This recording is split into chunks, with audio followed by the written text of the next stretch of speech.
Excellent, so if you can now just move your posture, relax. I don't know, but it must be. I do have allergies from flowers and stuff.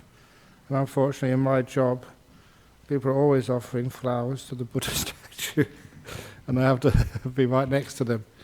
That's why I was somebody who was looking after the shrine some years ago, last year. They asked me what flowers can they put on the shrine which I'm not allergic to. So straight away I said cauliflowers. And they put some on there. Anyway, it's only a small thing. So, for today's talk, I'm going to talk about, actually, just as usual, about life, but it's somebody from overseas just asked, well, how do you deal with, they call it admonishment, being blamed? And also, just it brings me back to, we're just talking today about, again, mentioning the old Peter Spinks again, because the place where he's having his reception for his friends is in Swanbourne. And I remember so many years ago just being invited to the old Swanbourne High School, which is on this beautiful piece of land overlooking the ocean. And of course it was just too good real estate, I think, to keep, so eventually it was sold and another couple of schools were built out of the proceeds. But I remember going there just in my early years in Perth, and coming back afterwards after giving a little talk on Buddhism and about life to the school children, high school. And in those days, you permitted me to go on the bus. These days, people say, no, Ajahn Brahm, please let me take you, let me drive you, let me do this for you. But in those days, I could get away with going on the bus. It's amazing when you're a senior monk that people don't like you going on the public transport. They say it's dangerous. You may get, of course it's not dangerous. And it's actually where, obviously, as a senior monk, you can actually get to know what people are thinking. You try to go on the public transport as a monk in Thailand, and people think, what type of monk are you? You can't have any supporters. You must be a bad monk. That's really terrible, because it's good to be able to see what other people are doing and saying. On this particular occasion, I was sitting quite quietly by myself on the bus, going into the Perth station and getting the bus back here to Nolamara Centre. I had one of these Transperth cards, and I was sitting behind two schoolgirls. Obviously, they must have been friends sitting together. And I was just listening to them. What do girls talk about on their way back from school? And I couldn't believe just the conversation they were having. But I do remember that one girl was looking at the next and said, you've got such a big nose, you'll never get a boyfriend. Look about you, you've got flat chest, you will never get a boyfriend either. And it went on like this, and these were best friends, criticizing one another, putting one another down, pointing out all the faults in each other. So I don't know what enemies would have said to one another. And then I thought just how criticism and blame and so-called admonishment, just how much we have of that in our modern world. Always putting other people down. And of course you can understand what those two girls would probably get when they go home from their parents. Your room is not tidy, your homework is not good enough, you shouldn't do this, you shouldn't do that. And how many times they were blamed when they get home, when they're friends at school, and from their teachers, unless they're the top grade students. How many of us always get blamed? When you do something right, everyone is quiet. So that's what we're supposed to do, okay? But we only point out faults. And because of that, you obviously understood why it was that admonishment, blame, is always, well, not always, is so much unnecessary and also counterproductive, how it leads to what we call in our modern world lack of self-worth, that we're not good enough, that we're not going to survive in this competitive world, either socially or academically or professionally in our careers, or we're not going to succeed as a monk or a nun, be able to give talks like Ajahn Brahm and to tell all these silly jokes like Ajahn Brahm. So sometimes people try and tell those jokes, but their timing is all out.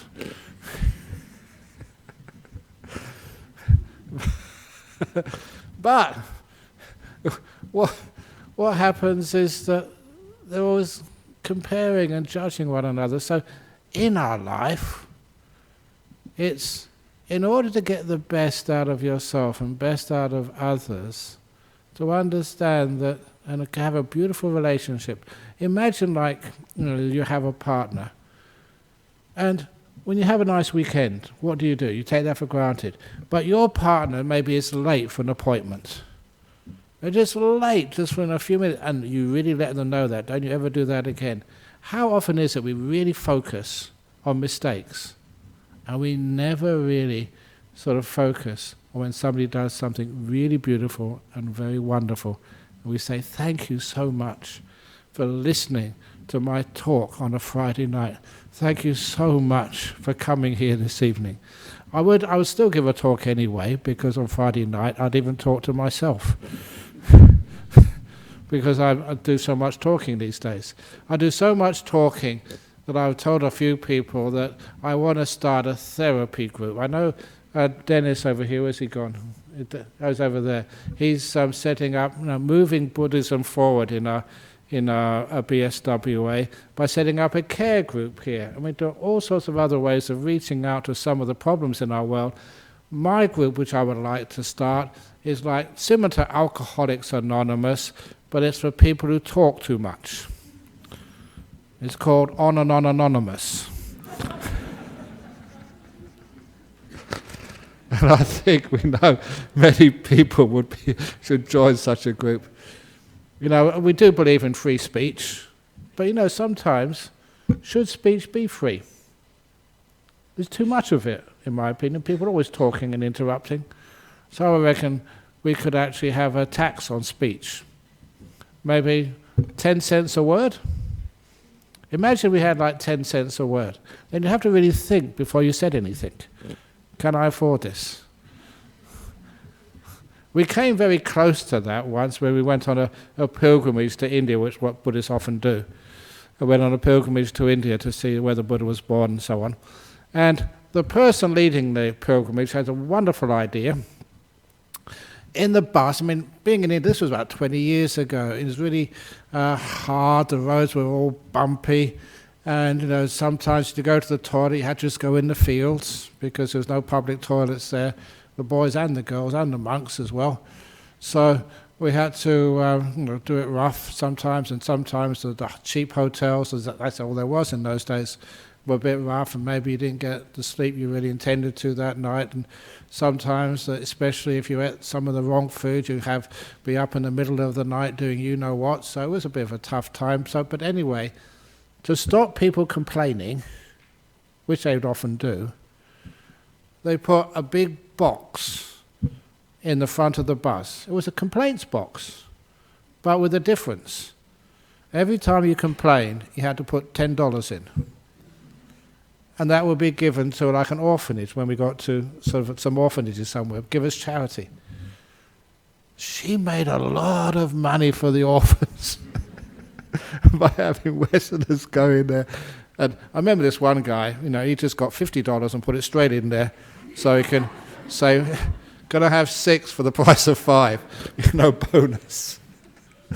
So you can have 6 complaints for $50. But it was always like a charity, and just wondering just how sometimes we do sort of always tend to complain sometimes and find fault, and there's nothing much we can do. And so sometimes, instead of always admonishing, and sometimes when people admonish me, I said, well, it wasn't my fault. Even when I tell bad jokes, it's not my fault. I'll tell you why it's not my fault, because my father always used to tell bad jokes. He brainwashed me. That's how I was brought up, to tell bad jokes. he was the one who came home one day, and I really believed him. He said that one of his friends had had a motorbike accident and that had to be taken into hospital, and they took one look at him and had to amputation of his leg.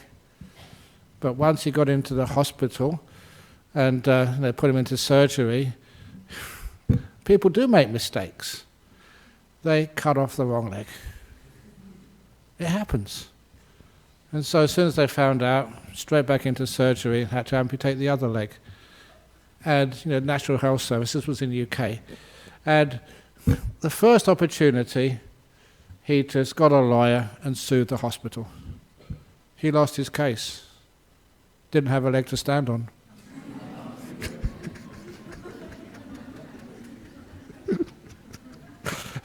That's a sick joke. But I remember my father telling that to me.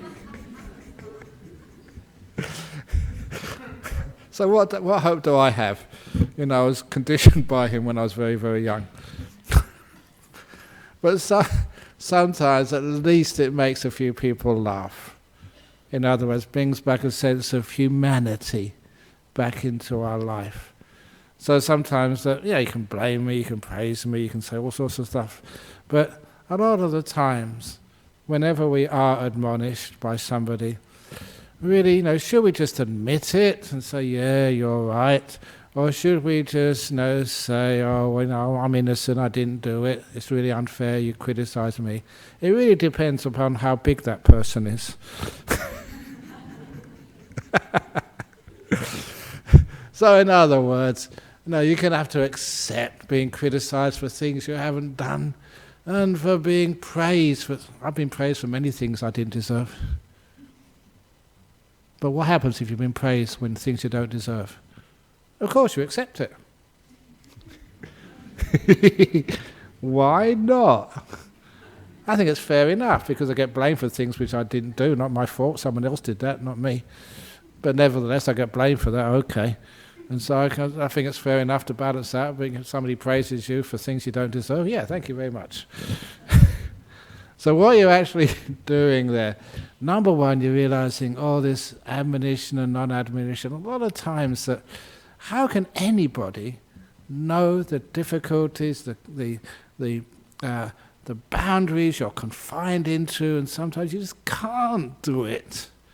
You'd wish you could, but it's almost impossible to jump over those barriers which life puts around you, and you can't fulfill other people's demands on you. But at least you can do something. But you can't be perfect. And that's one of the most important things in a religion like Buddhism. For goodness sake, stop trying to be perfect. One of those t-shirts. Those t-shirts which, I don't know who got this logo on the t-shirt, started off with, nobody's perfect. That was the first line. You all know that, nobody's perfect. That's the truth. No one can argue with that.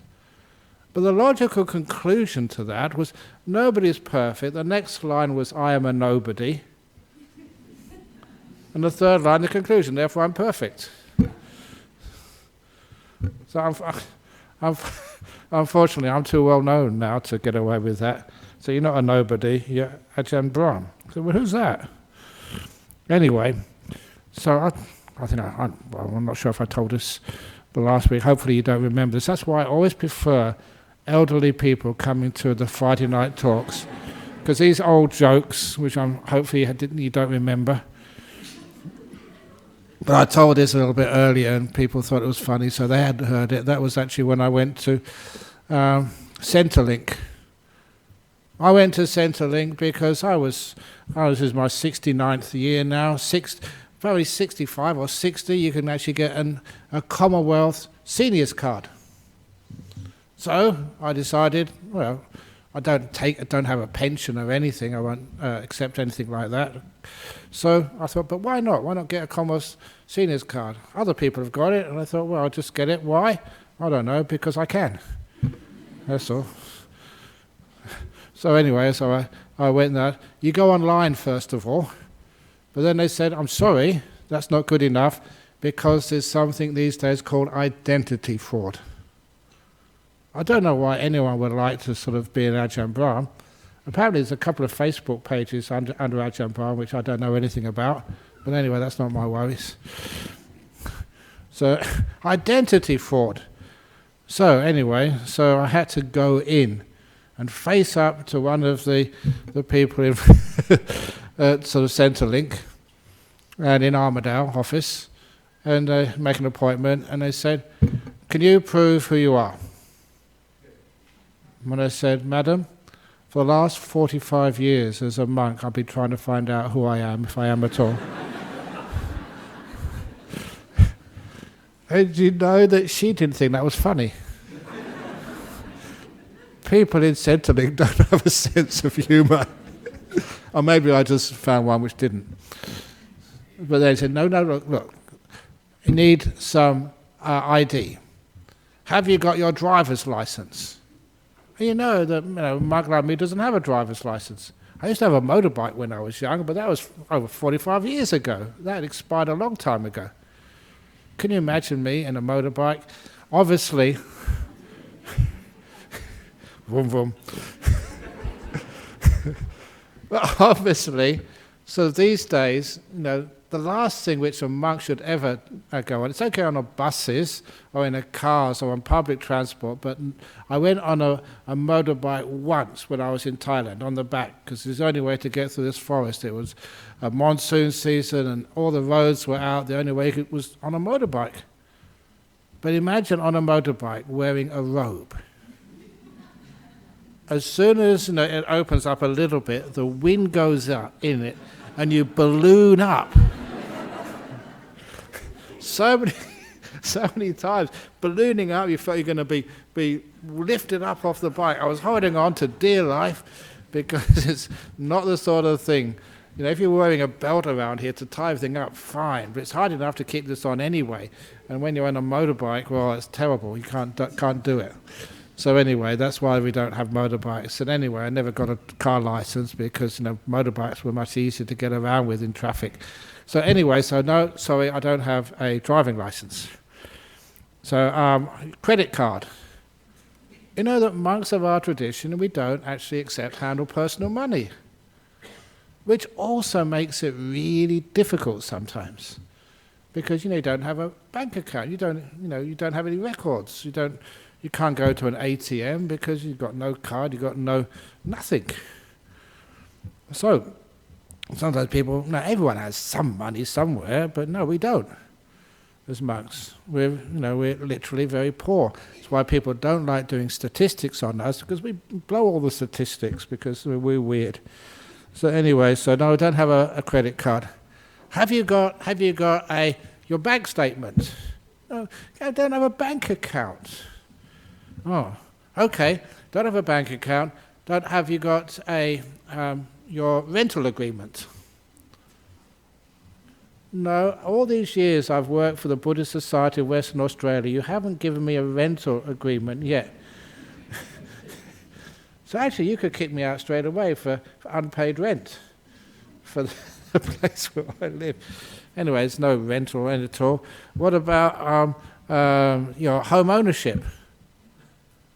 No, it's really weird. I look after so many acres of land and stuff, spiritual director of this place, abbot of this place, but I don't own any of it. It's really exploiting, isn't it? I'm going to do the Human Rights Commission next and get better rights for abbots. Anyway, so Cover Monks Union. I know they've got actually, I looked at this the other day. It's the CFMMEU. There's two M's in there. It used to be CFMEU. What's the other M in there? Is that like monks? Construction, Forestry, Mining and Monks Union? No. I don't know. Anyway, monks. Anyway, back. So yeah, I don't have any sort of home ownership. And the next thing they asked for, and this almost made me fall off the chair. I thought, she must be joking, but anyway, she actually said this: have you got your marriage license, agreement, whatever it was, marriage certificate? I don't have one of those, obviously, monks being celibate. So then afterwards, she went through all this list of stuff which most people have, which I don't, because I'm a monk. And they said afterwards, well, you just, as far as we're concerned, you just don't exist. And that's when I said, sadhu, sadhu, the Buddha was right. That's what the Buddha said. And she didn't think that was funny either. So, after that, I did have a second passport. That's the British passport. So I got 2 passports. So she took that. She said, I'm not really supposed to, but okay, special case. So she gave me my seniors card, common seniors card. I think that's actually why I enjoy doing it, just for the fun and games of it. But it's really mean, just on that poor lady who just had to put up with me, with all my silly jokes. But again, I can't waste the time blaming me, because that's who I am anyway. So there we go, like praising and blaming a person. It's just, it always doesn't matter what you do in your life. You'd always get blamed for things you didn't do. And you get praised for things we didn't do. So a lot of praise and blame, it's not worth that much either way. But I'm talking about the truth of it. But one of the most important things is actually, can't we make use of the praise more than the blame?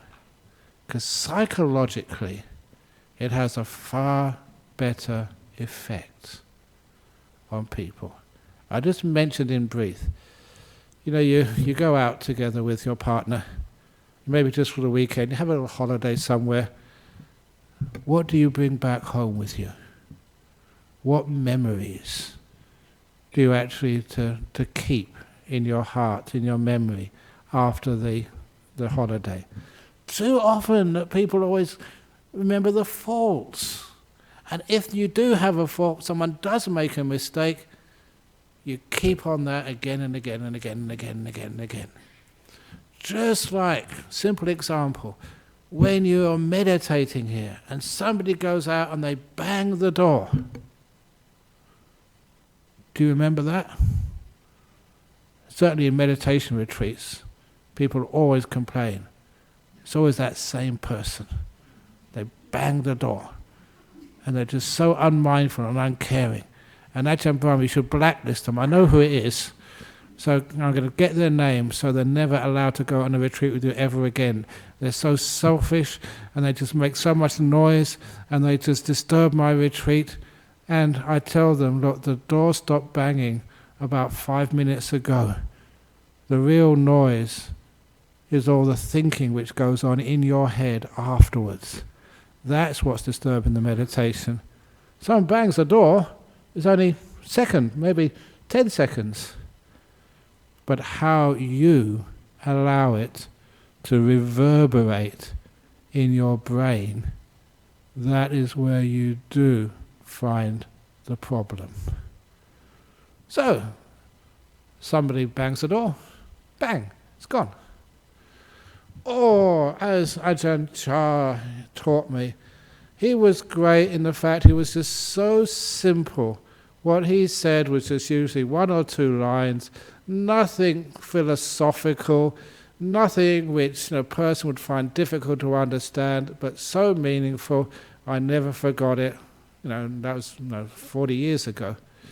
He would say, in Thailand, for example, one of the worst things they could call you is like a dog. The worst form of dog. I think they had a special name, a ma. And if somebody called you a dog, he said, don't get upset. Don't get angry when somebody criticizes you that you're a dog. Just take a look at your bottom and see if there's a tail there. If there's not a tail, you tell that gentleman, I'm sorry, sir, you're wrong. There's no tail. In other words, why do you allow yourself to get controlled by other people's wrong descriptions of you? You're not a dog. But sometimes you look there and there is a tail. Yeah, I made a mistake. Sir, you're right. Either way, you don't get upset at praise and blame, but actually you learn from it. You grow from it. So when it comes to like, you have a nice weekend, why can't we just, when we get back home, had a wonderful weekend, forget about any mistakes which you made or your partner made. Why can't we remember and dwell on why it went right? What did we do which actually worked? This is actually where we use praise and we dwell upon praise so we can start to have a debriefing. Why did it work this weekend? Why did I have a good meditation maybe 30 minutes ago? Why were you happy today? So instead of looking at the causes of misery, we look for the causes of happiness. And sometimes I get to go to conferences, corporate conferences, and that's one of the first things which I teach them. When you know some product, something which you start to make just goes all pear-shaped and it doesn't work, why is it that you keep on thinking about that and sacking people and get depressed? Why can't you just let that go? And when you have a strategy, a product, or something which works, why can't we keep focusing on that? So that then we can sit around the boardroom or whatever together and we can think, this worked, this was wonderful, let's make sure that we do it again. We learn the causes of success rather than blame the person. It's only one person had a mobile phone go off. All the rest of you were wonderful. So how can you get upset or angry? And anyway, it only went off, and anyway, it's already finished now, so I'm going to stop talking about it. Instead of keeping worrying about that again and again and again. So when the things actually work, that is when we should really start remembering that, focusing on that. So we learn the secrets of success. Obviously, it didn't work, what I was just saying. But as I say, when things don't work, we just forget about it. When things do work, that is when we remember that.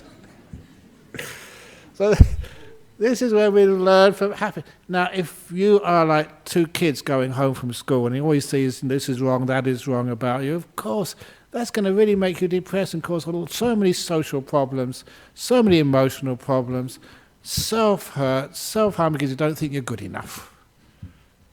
Which is one of the reasons why there's so many people come here, because they don't think they're good enough.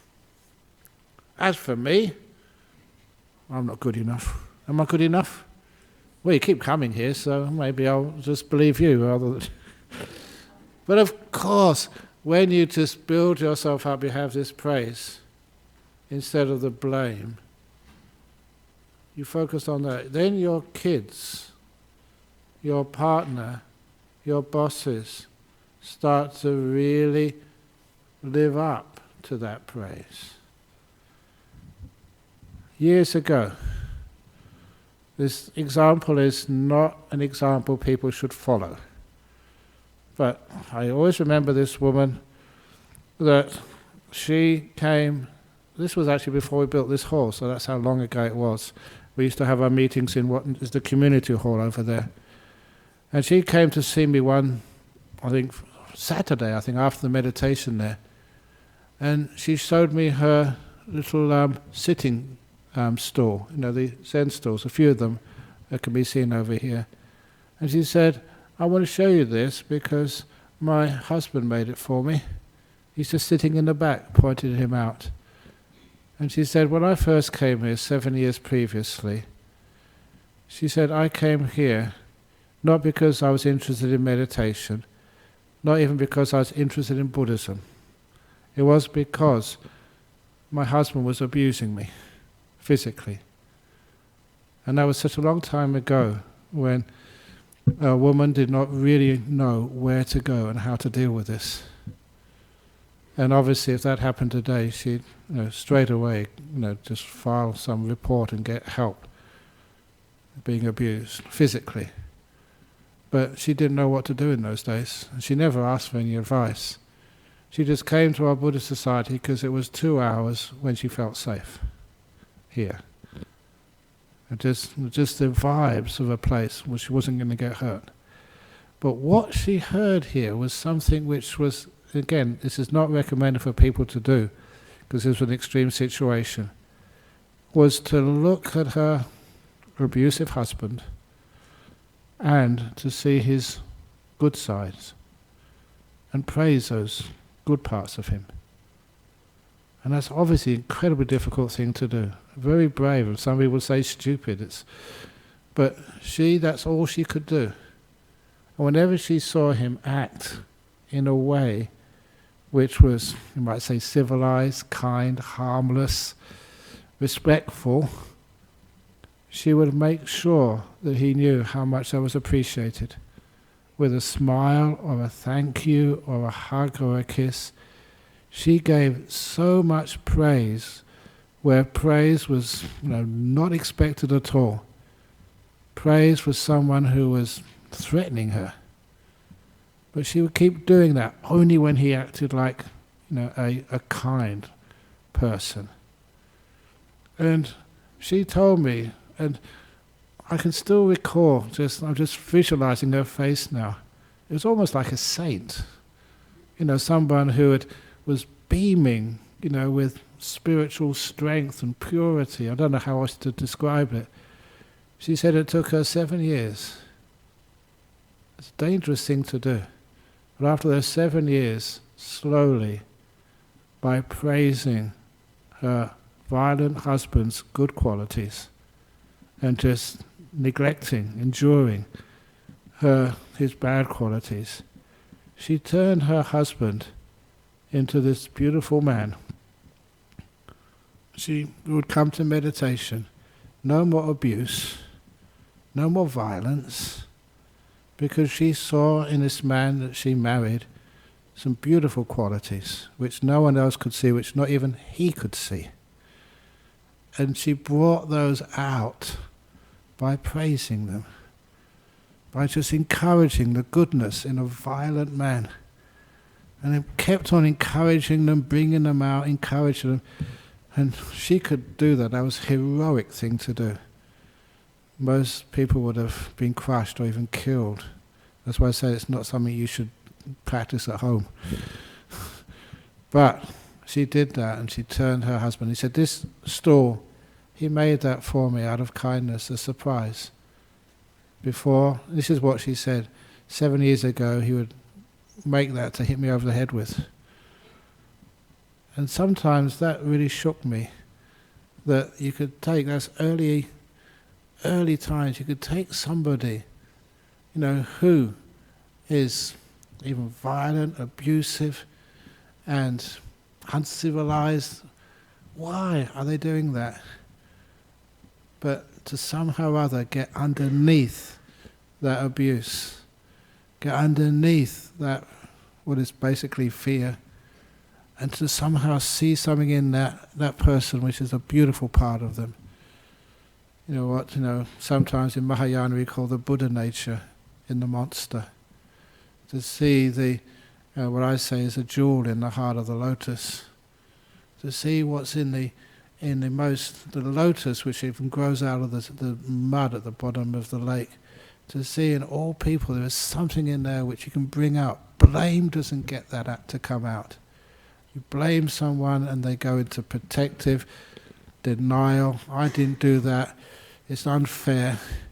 But when you get to praise the good qualities, bring those out. That is when the person just blossoms.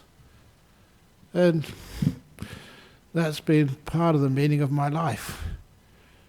To bring the good stuff out of myself, the beautiful part, the part which wants to serve and help, and just the part which says, oh, why me? I'm 68 now, I need to retire, I'm getting old. Say, no, I bring the beautiful side out, which is wants to serve and help. And do the same in others. To actually to look at a person who's a prisoner, look at a person who's done some terrible, terrible crime. Look at a person who's really sick and see underneath that sickness there's something beautiful which needs to come out, and what to do is to praise that person. Somehow to see some beauty in them. Yeah, they fall asleep when they're meditating. But I say, it's wonderful, thank you so much. At least you're sitting down, trying to make the mind peaceful. Wonderful, doesn't matter you don't succeed. Praise something in a person. When you praise something in a person, you get the better things out of them. That's why, all our poor old committee, they just work so hard. So I never, tell them off, for... No, I'm not going to say it.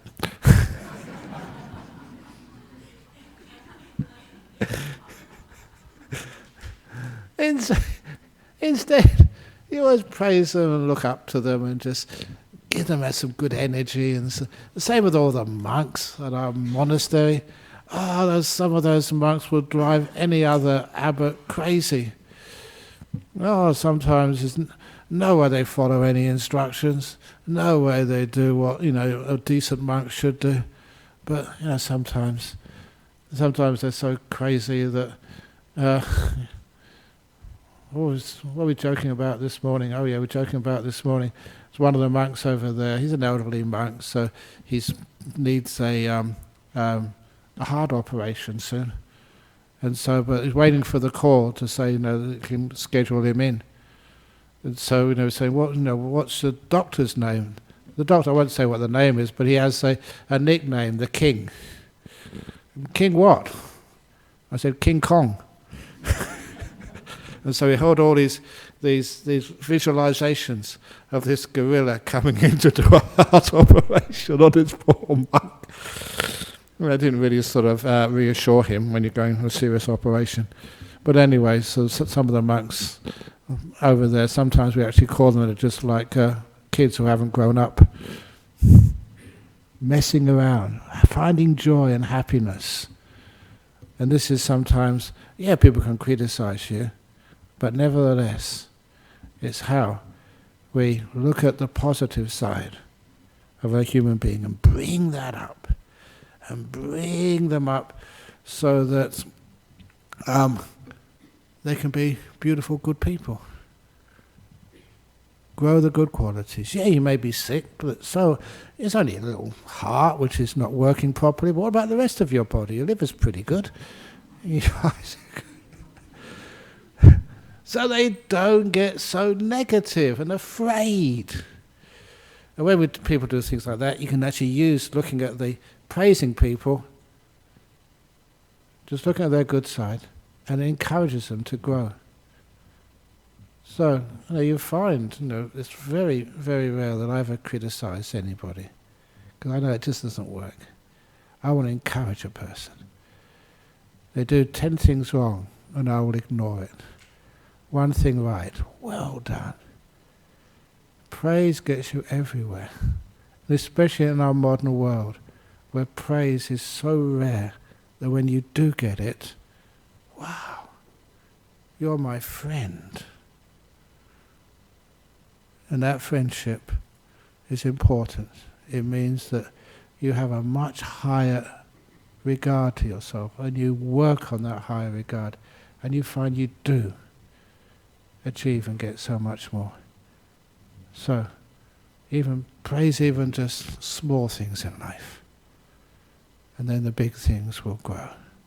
Praise and blame, we all get praise and blame, but I prefer, because blame is usually more than praise, I give more praise than blame. And the last little thing about that little story, that when I did get praised some years ago, the first time I got really sort of honoured was, at the Curtin University when I got that medal. Was it 2004, 10, 14 or something, I forget now. Anyway, I got this John Curtin medal, and it was supposed to be for 3 things: for vision, community service, and leadership. And I said, this can't be right, because vision, I wear glasses. Can't be for vision. My vision's no good. Community service, that's what you do when you get released from prison, or an alternative to a sentence. Get given community service, so I'm being rewarded for community service. I said no, and the last thing was for leadership. I said, okay, maybe leadership. So anyway, when I went to receive that medal, you had to give an acceptance speech. So the acceptance speech which I gave, I remember this, was roughly, thank you very much, but I don't know why you gave it to me, because there's other people in the community who do much more important work than I do, and I wouldn't have been able to do that anyway without the help of all my friends, supporters. But thanks anyway. And that's a usual speech which people give.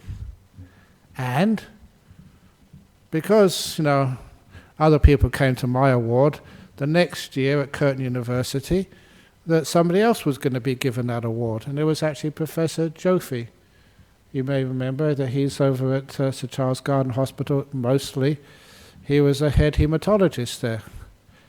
So he rocked up to get the award, and I was in the seats there listening to his acceptance speech. And his acceptance speech was, I don't know why I got this award, because there's other people in the medical fraternity who do much better work than I do, much more meaningful work, and I couldn't have done this without the help of all my friends, but thank you anyway. And there was my speech.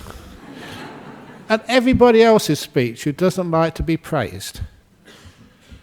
And so, when I heard that, it made an impression on me, because that fellow, Professor Jofi, because he's head haematologist, he was doing a lot of work with cancer. I'm not going to call them cancer sufferers, with people with cancer. I'm not going to add that word to it. It's an experience, unpleasant, but you can learn so much from it. It's just life.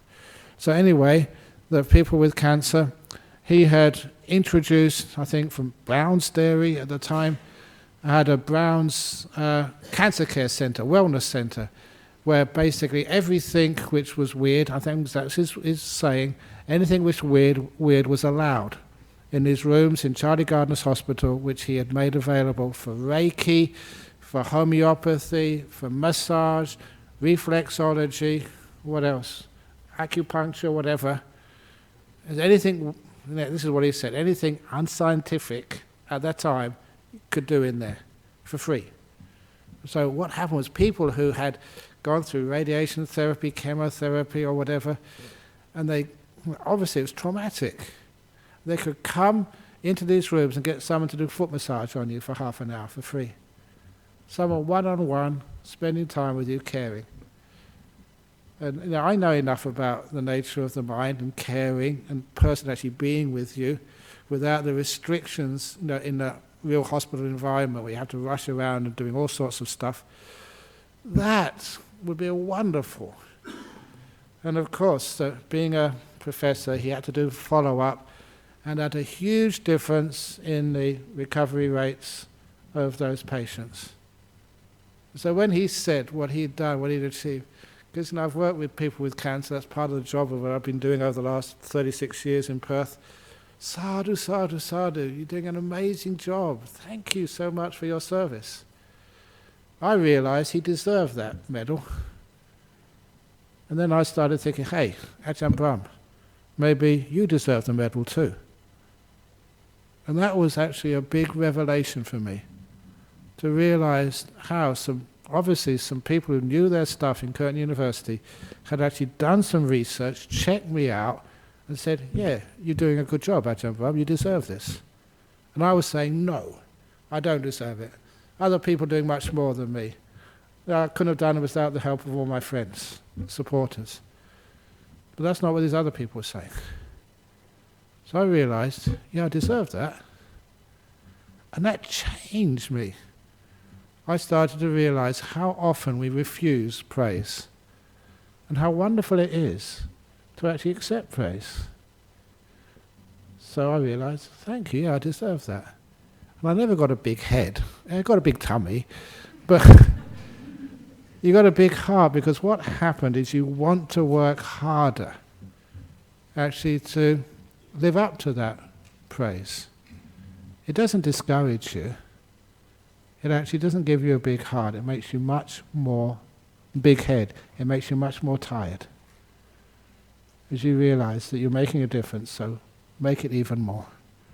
So when you do praise somebody, please accept the praise if you're receiving it. And it doesn't ruin you. It doesn't ruin your kids. It doesn't ruin your partner. It doesn't ruin your loved ones. It doesn't ruin the people, who sacrifice their lives as presidents and vice presidents and treasurers of our Buddhist society or anywhere. It actually encourages them to work even harder, to serve and to let go. If you criticize them and blame them, what does that do? Ugh.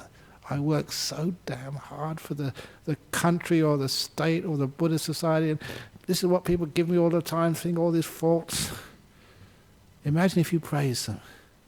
They'll try even harder, do even more to try and live up to their responsibilities to make a better world. Thank you for listening.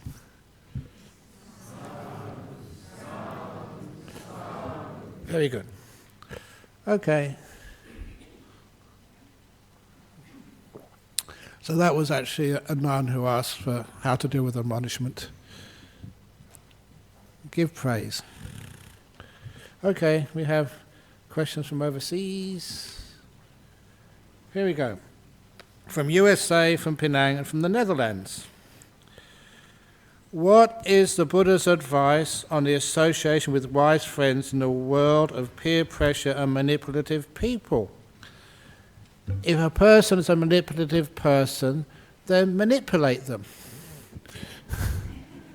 In other words, you look for something which you can praise them with. There's somebody here that they were with their peers in an organisation in Perth. They got the promotion. And their friend, they were close friends before, didn't get the promotion. And as soon as their friend was promoted, she acted like a boss and looked down upon a person who was just one of the best friends before. So I told them, just try and find some kindness to give to your boss. You were friends before. And so what she did, I think they both came here. And what the boss did, they said the relationship is just all wrong. They said, you're the boss. You know what your friend likes. Go and, it was like a latte coffee or something. So the boss went out herself and got 2 latte coffees, one for herself, and she gave one to her friend, who was a junior now. And just that simple act of kindness just changed the whole relationship. So you're in a world of peer pressure. Yeah, there is some peer pressure, but a person can't succeed without the help of their peers. So you get your peers on side. In other words, find out how you can praise them, how you can be kind to them, so that somehow that they can just change. That peers, on the same level, people you hang out with, people who you do stuff with, find things to praise them. And then that changes the whole thing. Peer pressure should not be competitive. I don't know why this was the case. I remember this when I was at school. I would be doing exams, O-levels or A-levels or something, sitting next to my best friend. Actually, I never did this O-levels, A-levels, but beforehand, they couldn't answer a question. I'd write it on and give it to them. And I got punished for that. They said, that's cheating. I said, not cheating, it's cooperation. It's compassion. That's what you need in life, cooperation, compassion. So anyway, this is redefining what peer pressure is. It's not peer pressure, it's peer working together. The manipulative people, we manipulate ourselves and others to get the best outcome. Dear Ajahn Brahm, this is from Penang. How to reconcile the ability to take admonishment with the quote about the lotus being unmoved by criticism or praise? Exactly. So you take admonishment, you're not the lotus is about whether people urinate on you or pour Chanel number 5 on you. You doesn't retain the smell. So you're not upset or pleased with the admonishment, but you listen to it. It's all you look at your bottom to see if you've got a tail. If you've not got a tail, then you take the admonishment, you listen to it, and if you have got a tail, oh, thank you so much for pointing that out. For those of you who are just traditional Buddhists, just one of the most inspiring little examples, in the literature of Buddhism from the time of the Buddha, was the monk Sariputta, who was supposed to be one of the Buddha's right-hand disciples, the wisest person next to the Buddha himself, was walking on arms round, and his robes were badly put on. And a little novice, this little fella came up and said, Venerable Sariputta, your robes just are not on properly. Now remember, Sariputta was this big, important fellow, and this little novice was just this tiny little fellow, just maybe just joined up. And Venerable Sariputta, instead of just getting upset, had a look and said, oh my goodness, you're right, thank you so much. He went behind a bush and just adjusted his robes, and he came out afterwards, thank you, teacher. This Sariputta, the wisest monk next to the Buddha, thank you, teacher, he said to this little novice. That was the degree of humility and respect. It wasn't the person, it was actually the act, pointing out something which was really important to him. And that was something which all of our hierarchies and stuff, if your child points out something to you, oh, thank you. Because it's more important they point out something to you than you worry about sort of hierarchies of who's the boss and who's the servant. Anyway, lastly from the Netherlands, how do you deal with criticizing yourself for feeling isolated and not feeling home in the society? Make sure you praise yourself. As I said, don't just criticize, you praise yourself for feeling isolated. Wow, you're just like a monk, you're a hermit. You're by yourself. Isn't that a wonderful thing? Sometimes you feel isolated, not feeling home in the society. Your home is in your own heart. That is your society. So you take advantage of your situation, whatever that situation is. And basically, that if you are isolated, you have the suffering of isolation. If you're in society with many other people, you've got the suffering of being in a crowd. Which one would you like? Somebody was just talking earlier, when people get married, you have marriage suffering, which you all know. And so people say, okay, I'm going to split up and just live by myself. And then you've got single person suffering. And then you decide to go and become a monk or a nun, so you don't have married person suffering or single person suffering. Then you have monk or nun suffering. And then eventually, you just have to sit and listen to all this stuff, and you don't know when it's going to finish, like Paul Sumita over here. And he thinks, just when I become a senior monk and I can actually give a talk, then I'll give a really nice talk. So a junior monk has junior monk suffering. And when he comes up here, you have senior monk suffering. So you just, you're rich, you have rich person suffering, you're poor, you have poor person suffering. So it doesn't really matter what your situation is.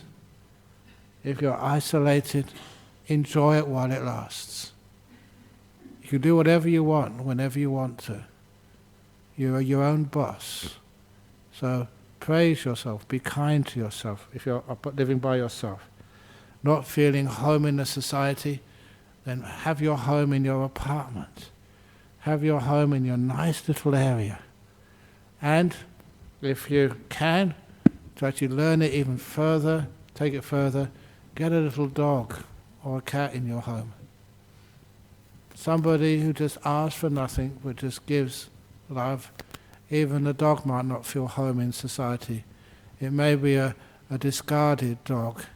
It may be a sort of a dog who is somehow that no one else wants. You're isolated, that little animal is isolated. You adopt it, let it adopt you. And you notice the isolation and feeling at home. You make a home.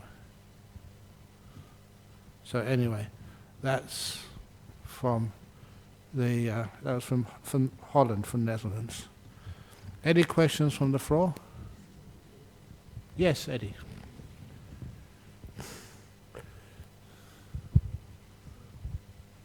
Ajahn Brahm, this is not a question, but I'd just like to make a comment. Yeah. Recently, I was insulted. I praise you for that. Thanks. Recently, I was insulted by some people, you see. So the first thing that came to my mind was the Buddha's 8 winds, you know. Yeah. You know, 8 winds, do not be moved by the 8 winds, you know. And one of the 8 winds is praise and blame, you know. Yep. So what I did was, when I read the thing, I just gave a big laugh, you know. And I felt sorry for that person, this thing, okay. And I don't wish that person bad, this thing, okay. But just let karma take its course. Yeah, indeed. When you don't get moved by people blaming you or praising you, they usually give it up. It's a waste of time getting angry at you, because they only get angry at you, they only criticize you because they want to see a reaction. If you don't give that reaction, That's right, yeah. But if they praise you, then give a reaction, say thank you. And when the person insults someone, normally they feel the person is insecure, and there's also that envy or jealousy, all these things. Yeah, they're suffering. Yeah. So the best thing is just to ignore. Yeah. Yes. Excellent. Okay. Going. Gone. So it's 9 o'clock now, so thank you for all those questions are from overseas, and thank you for coming here on a warm night, and hopefully that the weather will cool off.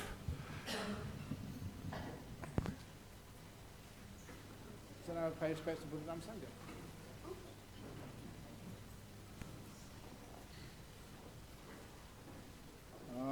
Arahant Sama Sambuddho Bhagava Buddhang Bhagavantang Abhivademi Suakato Bhagavata Dhammo Dhammang Namasami Supatipano Bhagavato Sawaka Sangho Sanghang Namami